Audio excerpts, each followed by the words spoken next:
Very good morning to all of you. I'm sorry for the pause that I took. ये दो videos में थोड़ा सा gap हमारा ज़्यादा रह गया है. But today I will be covering the investigations and the screening in the antenatal care. That is, जो हमें इन्वेस्टिगेशन कराने की ज़रूरत है, जो रूटीनली एक प्रेग्नेंट वुमेन को कराना चाहिए, वो सारे इन्वेस्टिगेशंस as well as जो स्क्रीनिंग टेस्ट हमें रिक्वायर्ड हैं which is recommended as well as preferable in pregnancy, ये सारा आज हम डिस्कस करेंगे. So let's start with antenatal checklist. सबसे पहला हमारा होता है CBC, जिसमें हम कंप्लीट ब्लड काउंट देखते हैं, हीमोग्लोबिन, प्लेटलेट्स और TLC, DLC, ये सारी चीज़ें देखी जाती हैं.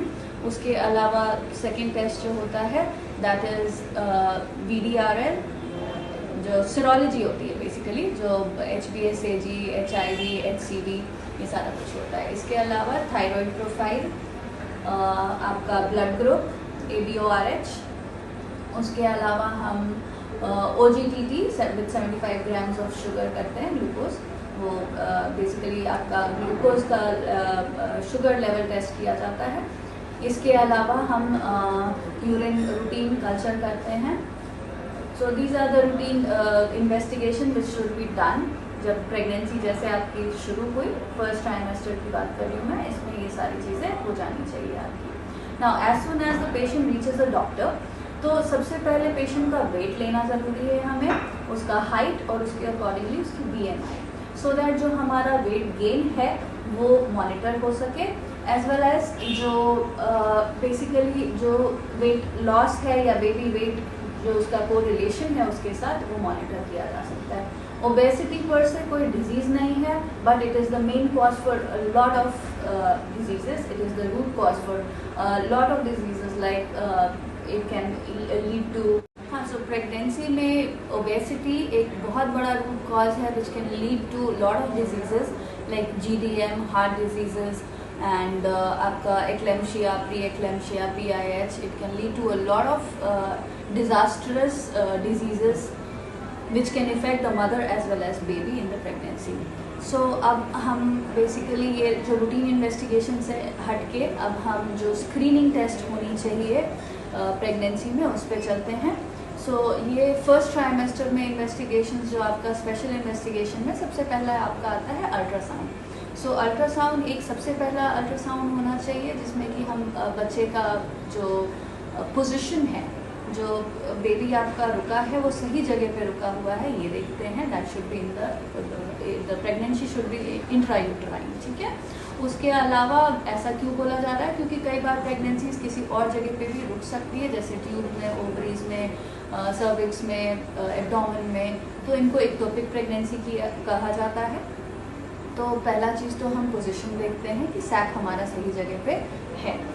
उसके अलावा सेकंड चीज़ जो हम अल्ट्रासाउंड में चेक करते हैं वो सैक है, पोल्स हैं, उसके बाद CRL है, हार्ट रेट है, उसके बाद फीटस का neural position of the head is in line with the spine, मतलब ये चीज़ बिल्कुल अलाइन होनी चाहिए बच्चे की.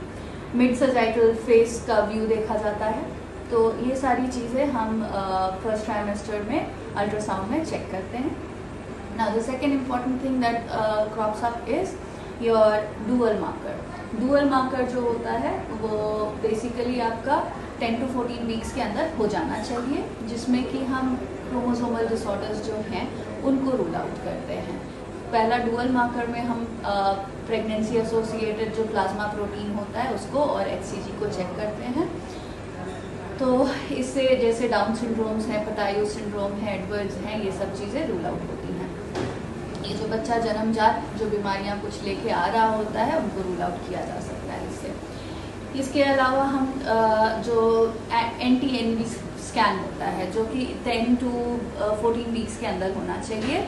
सो इसमें न्यू डिसऑर्डर्स को ही रूल आउट करने के लिए है, जैसे स्पाइना बाइफिडा और बहुत सारी चीज़ें हैं जो हम अल्ट्रासाउंड में NT-NV स्कैन के थ्रू चेक करते हैं. तो ये हमारा विद इन फर्स्ट ट्राइमेस्टर ये सारे स्क्रीनिंग टेस्ट जो हैं ये होने चाहिए. इसके अलावा इनके और ऊपर के हायर लेवल टेस्ट जो हैं जिसमें कि अभी हम CVS भी काफ़ी प्रमोट कर रहे हैं, that is chorionic villi sampling. वो बेसिकली होता क्या है कि in case we are suspicious of some disease in the baby, हमें कहीं भी रुकावट लग रही है डुअल मार्कर में, कहीं भी मार्कर्स में अगर हमें कहीं रुकावट दिखाई दे रही है, तो बेसिकली हम आगे का टेस्ट करते हैं जिसमें कि हम प्लेसेंटा की एक टिश्यू निकालते हैं। सिंस वो प्लेसेंटा की tissue is the same tissue as the baby, the foetus, जो फीटस में टिश्यू है वही प्लेसेंटा में टिश्यू है, तो जो जेनेटिक प्रॉब्लम्स हैं उसको हम डायग्नोस कर सकते हैं। So it is a higher level test और छोटे छोटे सेटअप्स पे पॉसिबल नहीं है, तो जहाँ पे भी इसकी सुविधा है हमको CVS का टेस्ट वहाँ पे उसके अकॉर्डिंगली उसकी सुविधा मिल सकती है।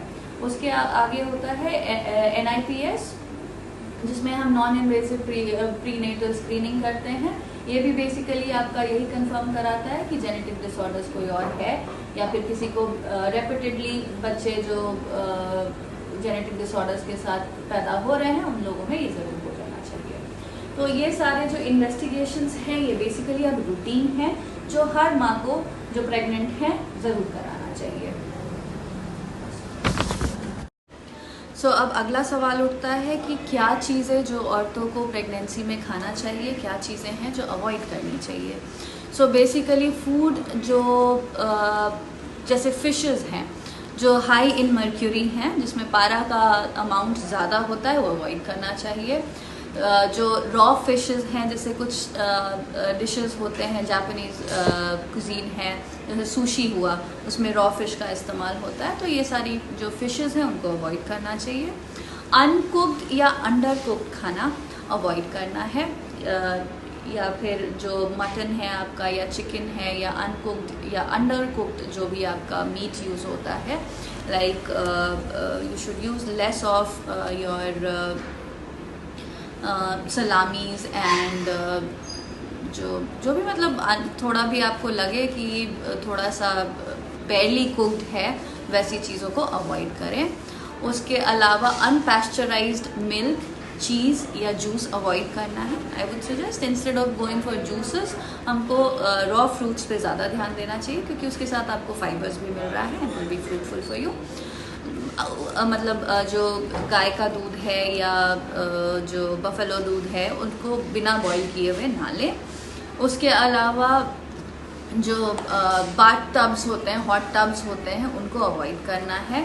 सोनाज अवॉइड करना है। हाई प्रेशर कुछ भी एक्सरसाइज या एक्टिविटीज़ जो हैं आपको वो अवॉइड कर सकते हैं, करना है इनफैक्ट। रिक्रिएशनल ड्रग्स जो कि जैसे मतलब जो भी रिक्रिएशनल ड्रग्स हैं like cocaine and rest of them, that should be avoided. Smoking and alcohol consumption उसको भी रिस्ट्रिक्ट करना होता है। तो ये बेसिकली हमारे जिस जगह पे हम हैं उस जगह पे ये सारी चीज़ें कम हैं, कम इस्तेमाल हैं, जो कि अच्छी बात है।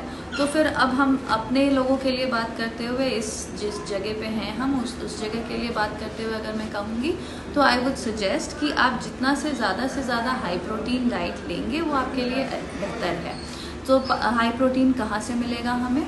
सो दोज प्रोडक्ट्स लाइक जो भी डेयरी प्रोडक्ट्स हैं, मिल्क प्रोडक्ट्स जितने भी हैं आपके, लाइक पनीर है, आपका छेना है, ये घर पे जो निकाल के आप पनीर बना सकते हैं, ये सारी चीज़ें, दूध का कंजम्पशन, ये लीन मीट जो चिकन है उसमें मिलेगा आपको, एग वाइट्स में मिलेगा आपको, काले चने में मिलेगा प्रोटीन आपको, जो चिकपीस होते हैं, काबली चना होता है उसमें प्रोटीन मिलेगा, राजमा, सोयाबीन, इन सब चीज़ों में प्रोटीन की कंटेंट हाई होती है।